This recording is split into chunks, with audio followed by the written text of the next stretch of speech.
Brought to you by Agilus Diagnostics.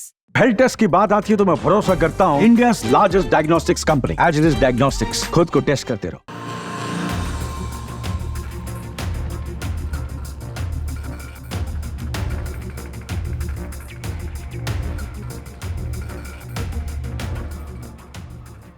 संगम नगरी प्रयागराज में जनवरी 2025 में होने वाले महाकुंभ के पहले अखाड़े की पेशवाई और शाही स्नान का नाम बदलने की चर्चा जोरों पर है।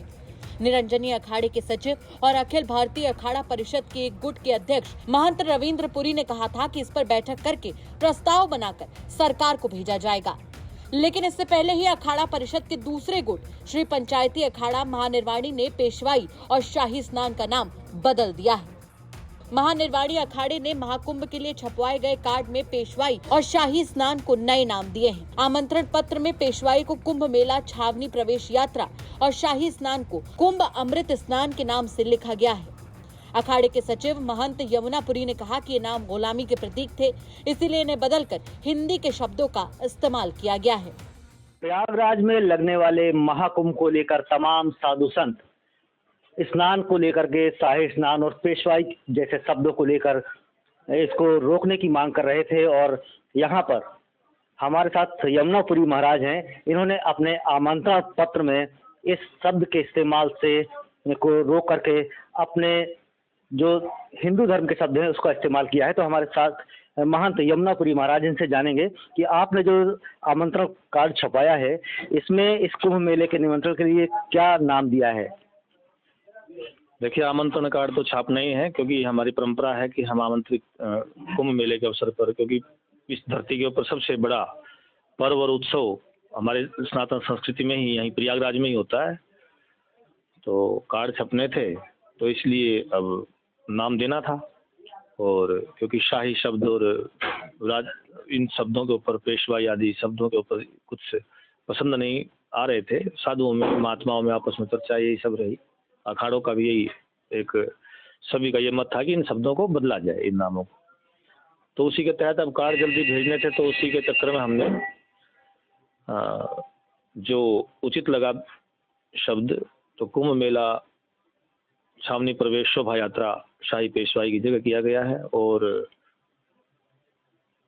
प्रथम कुंभ अमृत स्नान, द्वितीय कुंभ अमृत स्नान और तृतीय कुंभ अमृत स्नान, यानी कि जो शाही स्नान जो पहले बोले जाते थे उनकी जगह पर्व अमृत स्नान, कुंभ पर्व अमृत स्नान के नाम से, क्योंकि इसमें अपनी संस्कृति भी झलकती है, इसमें उस शब्द का महत्व भी है, परंपरा भी है, और जो इसकी सांस्कृतिक जो पौराणिक महत्ता है वो सब भी समाहित है इस शब्द के अंदर ना। कुंभ अमृत स्नान, क्योंकि इसीलिए सब इकट्ठे होते हैं। अमृत में ही उस परमात्मा का आशीर्वाद रूप जो मंथन से जो अमृत प्रकट हुआ, जो मरना नहीं जानता है उसे अमृत कहते हैं, उस शाश्वत सत्ता को ही अमृत कहते हैं।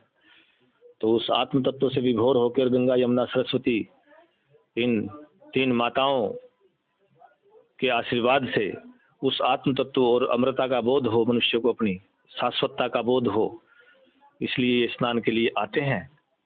तो यही शब्द उचित लगे, तो इसलिए इन शब्दों को ही प्रयोग में किया गया है। कार्ड में भी यही सब छपवाए गए हैं? हाँ, हमारे आमंत्रण कार्ड हैं, इसमें यही सब शब्दों का इनका ही वो हुआ है। बिल्कुल, ये कार्ड है हमारे पास, ये श्री पंचायती अखाड़ा महानिर्वाणी। तो इस कार्ड में देखिए ये तारीखें हैं, तो इन तारीखों में भी लिखा गया है प्रथम कुंभ अमृत स्नान। तो इस तरह के शाही स्नानों को रोक करके अब ये हिंदू धर्म वाले नाम वाले कार्ड यहाँ पर महंत यमुनापुरी महाराज ने छपाए हैं, और ये पूरे प्रयागराज से बाहर भी अपने निमंत्रण पत्र भेजे गए हैं। आपको बता दें कि महाकुंभ 2025 की तैयारियों के बीच शाही स्नान और पेशवाई का नाम बदलने की मांग जोर पकड़ रही थी। इसी के चलते अखाड़ों के साथ साथ अखिल भारतीय अखाड़ा परिषद भी नाम बदलने का समर्थन कर रहा था। महंत रविंद्र पुरी की अगुवाई वाले अखाड़ा परिषद गुट ने 5 अक्टूबर को प्रयागराज में हुई बैठक में नामों को बदलने का प्रस्ताव पास किया था, और इसे गुलामी का प्रतीक मानते हुए नाम बदलने की तैयारी कर ली गई थी। प्रयागराज से पंकज श्रीवास्तव की रिपोर्ट, यूपी तक।